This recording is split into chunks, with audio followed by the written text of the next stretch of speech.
So we have spoken somewhat to the kinds of restraints that medieval law has put on the king, but now we should actually turn to the history. Let's start with this guy, Henry VI.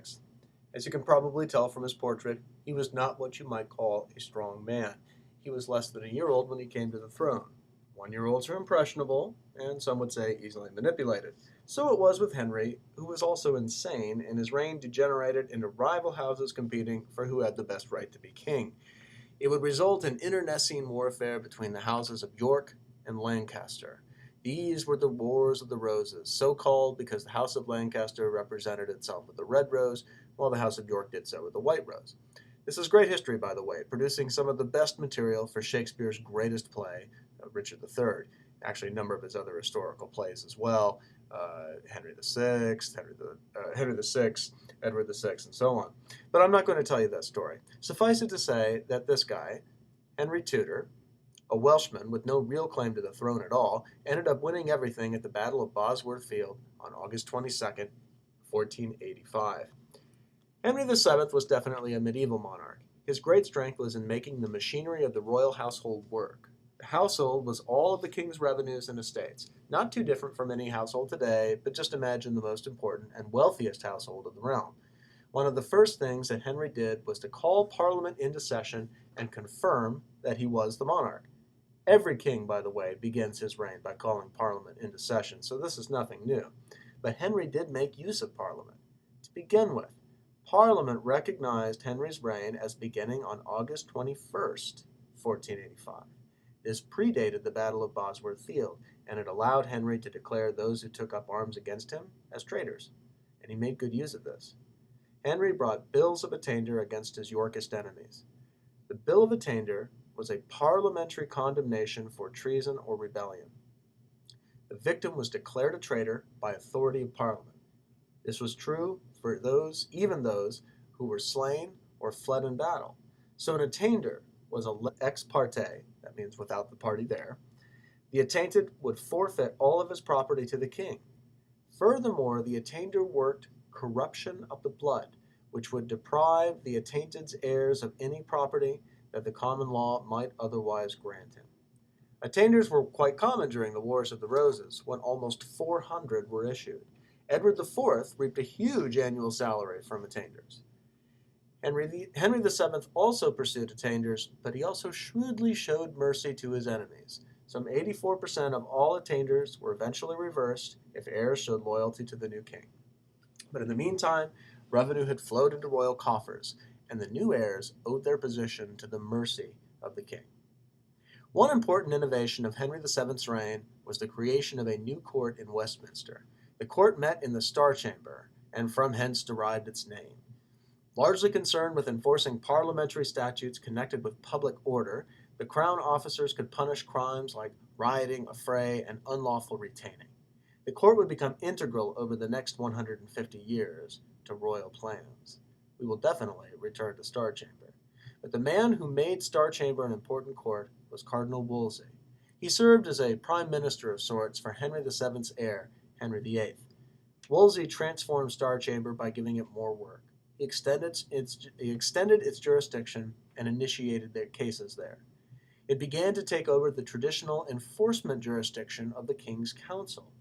During Henry VII's reign, only 12 cases per annum were being heard in Star Chamber. Under Wolsey, 120 cases per annum were being heard.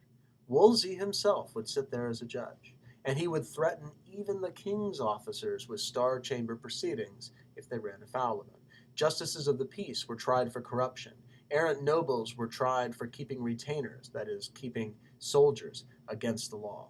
And Cardinal Wolsey's enemies found themselves threatened with, quote, the new law of Star Chamber, end quote, if they ran afoul of the cardinal, Henry as heir. Henry was a shy lad when he came to the throne, but he would become the most boisterous and beloved King Hal of England. He was the guy who participated in jousts, who played tennis with the courtiers. He would be a great innovator. But I should mention here that it all came by accident. Now, Henry, and I do want you to think really quickly about the portraiture here. This is a vastly different way of portraying oneself than we saw Henry VII or Henry VI doing, and it's worth noting that Henry VIII cultivated a new image of kingship, a kingship that was larger than life. And this very much represents Henry VIII. Now, the innovations that I mentioned came over love and marriage. Henry was married to Catherine of Aragon. She had formerly been betrothed to his big brother, but when Henry's older brother died, Henry VII just slid his younger son into the Spanish match. After all, Catherine came with a huge dowry and was a member of the most powerful and wealthiest royal families in all of Christendom. But in the 1520s, Henry decided he wanted to marry someone else, and so he asked Catherine for a divorce. Catherine was not amused. She said no, and even though the Pope granted a dispensation for divorce, Catherine appealed to Rome. Cardinal Wolsey scrambled to secure the appeal. He bribed all the right people and was ready to go. But Catherine's nephew, Charles V, took his army into Rome, sacked it, and convinced the Pope to stay put by breaking both his legs. This is Charles. He had almost no sense of humor, and he didn't take kindly to Henry VIII trying to slough off his aunt. So Cardinal Wolsey needed to find a new way to get a divorce, but he couldn't. So he was disgraced, stripped of his offices, and left to his enemies. A new minister rose up in his place, Thomas Cromwell. Just to take some of the suspense out of it, all of Henry's good ministers ended up eventually being disgraced, and several of them, notably Sir Thomas More and Thomas Cromwell, also had their heads chopped off. Henry would get his divorce, then chop the head off of Anne Boleyn, his second wife, but not before she had one child, Elizabeth. That's the future Queen Elizabeth. He then went through a bunch of wives in the 1530s. And in order to do it, he ended up nationalizing the church. Eddie Izzard has a good take on this, which I invite you to watch. I'll put a link up to it. It's pretty funny. But the real question here is to think about precisely how it is that Thomas Cromwell engineers the divorce and how the divorce engineers a new kind of state. First of all, it's important to point out that Cromwell worked through Parliament. He managed Parliament well, he had allies there, and whereas Parliament in the medieval times had really only been called when the king needed money, you start seeing Cromwell calling Parliament more frequently, or to put it better, Cromwell asking the king to call Parliament more frequently. He then finds people who will submit bills to his liking and get Parliament to pass bills that help him out.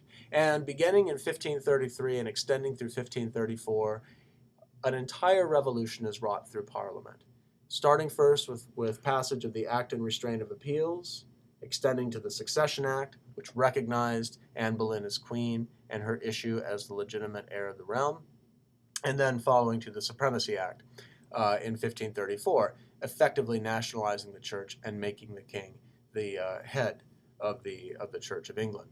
All of these laws, revolutionary as they are, depended upon a union between Parliament and the king.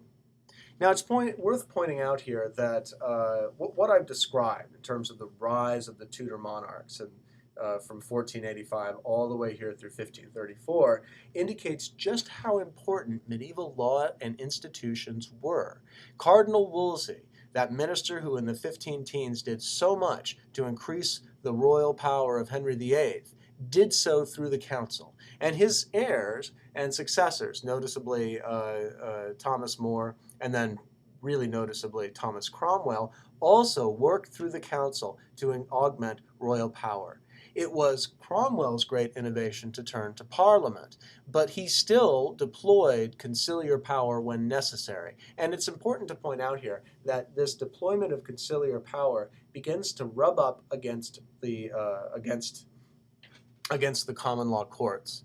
And we have several cases of habeas corpus being used in a new way. Habeas corpus was an ancient writ. It was a writ that was used to bring cases out of inferior courts into King's Bench or into another one of the King's courts. So habeas corpus, which literally means to have the body, it's an order issued to another court or to an officer that orders you to bring somebody who is incarcerated to them and explain the reason why they are detained. And the whole point is to bring these issues into the King's court. But very interestingly, the courts began asserting this against the King's Council in the 16th century. In 1518, possibly the first recorded instance of this comes with Thomas à Price. Thomas à Price, who was jailed by order of the king, is brought into common law courts and into King's Bench, and the judge says that a counselor's order is not sufficient to jail somebody. It must be done by due process of law. The Court of Common Pleas also begins questioning whether or not the king, or more appropriately, the king's counselors, can jail people without resorting to the courts. And in 1540, we get the first significant discussion of habeas corpus, which links it directly with Magna Carta in the Court of Star Chamber. And because we don't know how cases in Star Chamber were ultimately decided, we have the records but not the results, just one of the quirks of history, we don't know how that case came out. But we do know that along with the rise of the king, along with the rise of the Tudor monarchy, we start to see a mounted judicial resistance. So it's very important to understand that as the monarchy is gaining power, as the ministers of the king are using parliament and using the council to augment royal centralized power, we also start to see other instruments of royal power, namely the courts, put up a resistance on the basis of that old medieval principle that kings must be restrained by law.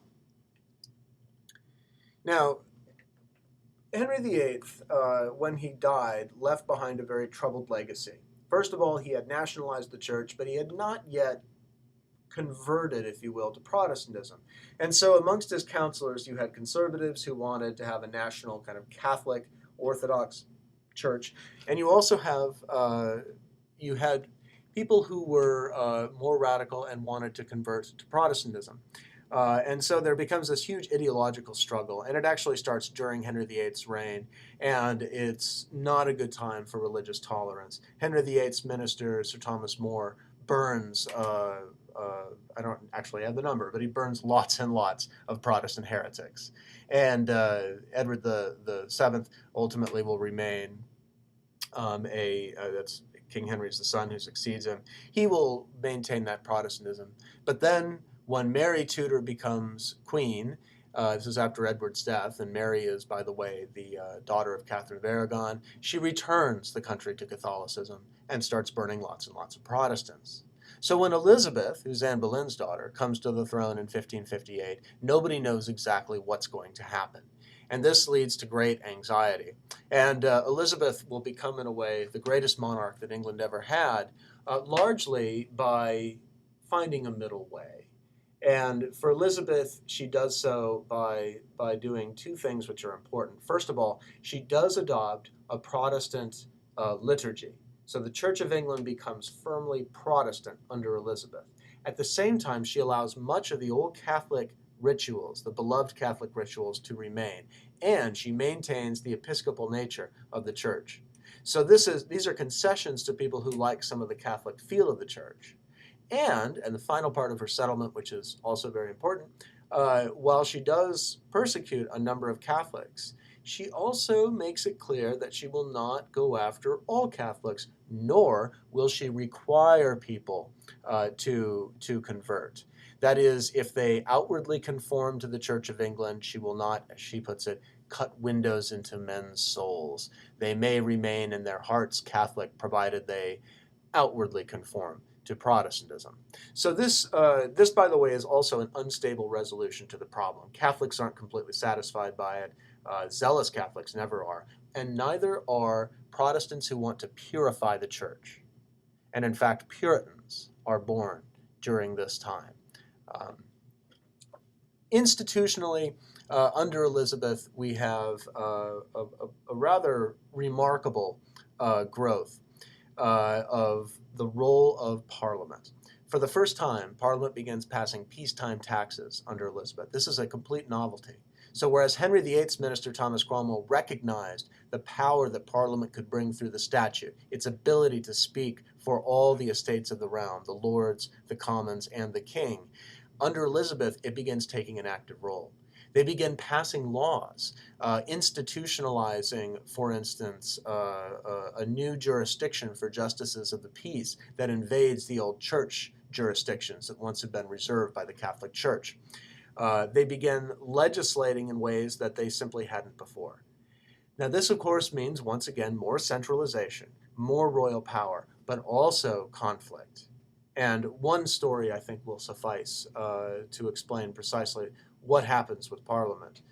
There was growing clamor at the end of the 16th century about the prevalence of royal monopolies. And royal monopolies were grants by the crown to private individuals or to private companies that then could monopolize a particular kind of trade, making soap in Bristol, for instance, or in some cases even larger, trading to the East Indies.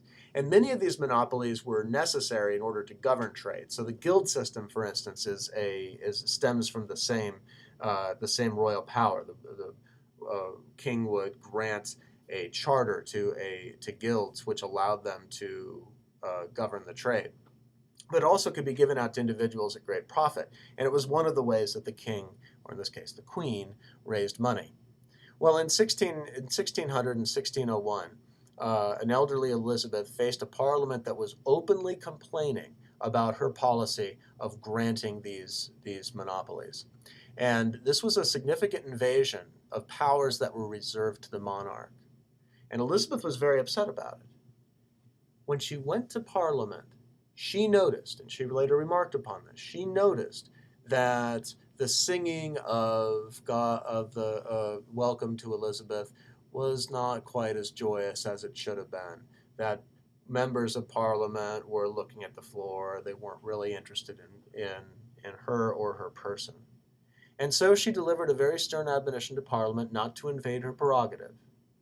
And then she also promised to look into monopolies herself, and a number of these monopolies were rescinded as not being in the public interest.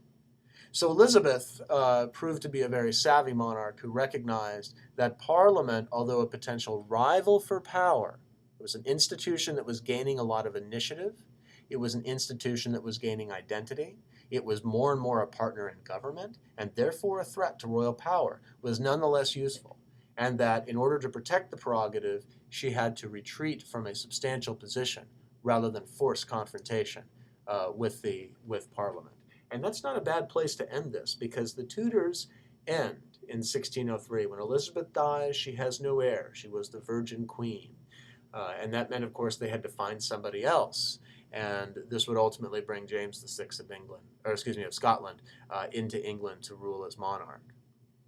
But Elizabeth, who inherited so much and really had to negotiate so many problems, left many of them for her heir. This problem of religion, this problem of authority, the growing power of Parliament, but nonetheless left a state that was much more heavily centralized and much more effective than that which Henry VII had inherited in 1485.